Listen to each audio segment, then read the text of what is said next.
As students near the end of their high school careers, it is completely normal and acceptable to feel a mixture of excitement and apprehension. This difficult time can be even more nerve-wracking for students who struggle academically due to learning, physical, or cognitive disabilities. Seton Hall is one of many universities who are taking steps to accommodate this growing population. With one of the smallest departments on campus, just 3 people strong, Disability Support Services is making our campus a place of service for all, and this is how they're doing it.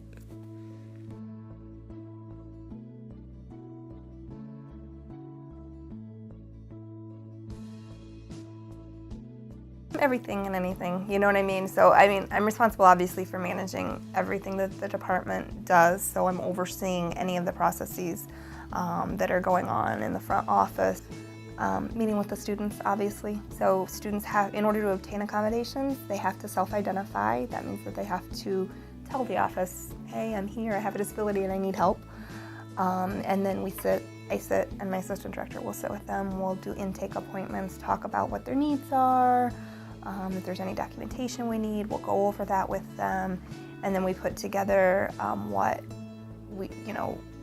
are considered reasonable accommodations, and these letters, these plans that they can share with their faculty members. Accommodations aren't a one-time thing. It's ongoing. There's a lot of management. There's a lot of communicating with faculty and departments and things like that. So, student worker, we answer the phones, especially during final exams time. We proctor exams, so we take students that have testing accommodations to different areas on campus, and we proctor their exams. Sometimes we scan items, for students that are blind, and we could scan things and then convert them to PDF files that their software reading agent can read them. We have note takers come in, so we'll copy the note taker's notes and send them to the DSS account, and then we're able to send it over to the students, things like that. 67% of young adults with learning disabilities report enrollment in some type of post-secondary education within 8 years of leaving high school, the same as the general population. But they face struggles that typical young adults don't even think about. There's all kinds of little challenges day by day. It just depends. When you have a difficult situation, maybe a faculty member's questioning an accommodation or says something inappropriate or things like that, those are things that are challenging, right? And that day or the few days after that it takes to resolve that is a challenging situation. But again, that's what we're here. We have to make sure that our students have equal access and are not discriminated against. I think this is challenging for everybody, but it's really respecting their boundaries. For instance, when a student's in a wheelchair, that wheelchair is a part of the student. It's not something for you to touch or, to you to just start pushing them, or, if they're sitting next to you, you can rest your leg on it or something.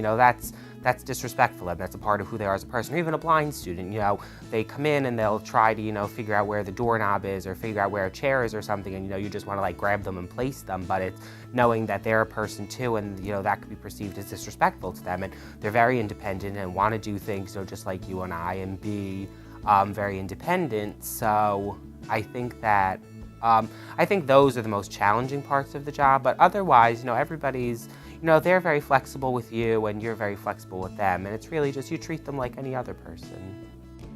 But it isn't all work. The Disability Support Service team finds great joy in the work that they do for others. It's probably the little things, honestly. It's the student who comes in and says, wow, thanks, because of something you did or because of this accommodation that I didn't even really realize that I needed or could have, etc. And I had a successful outcome, you know what I mean? Because disabilities are not just the common things that we see. So many more disabilities are hidden, whether it's a chronic medical condition or it's a psychiatric condition or things like that, maybe students didn't always grow up having resources and services and just hit a point in their life where they need them. And that's what we're here for.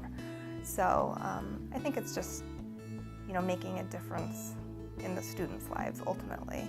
I mean, it's always good when you get recognition through something else, but it's not about that at all for me. It's really just making positive steps forward, helping to improve that access so that, you know, people get it, you know, and students are accepted, and you know, you don't have to really like fight for your rights, because everybody just kind of gets why you need something.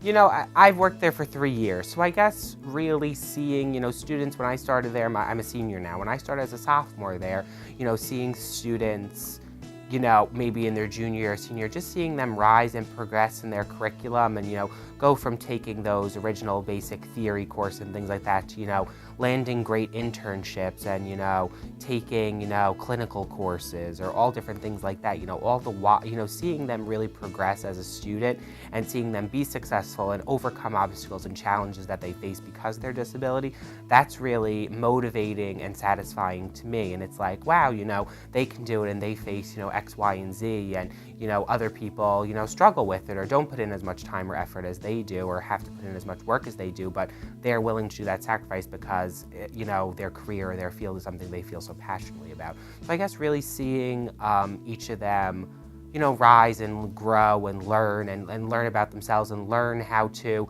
not make it a disability or a handicap, but, you know, a part of them, and they just deal with it and roll with the punches with it.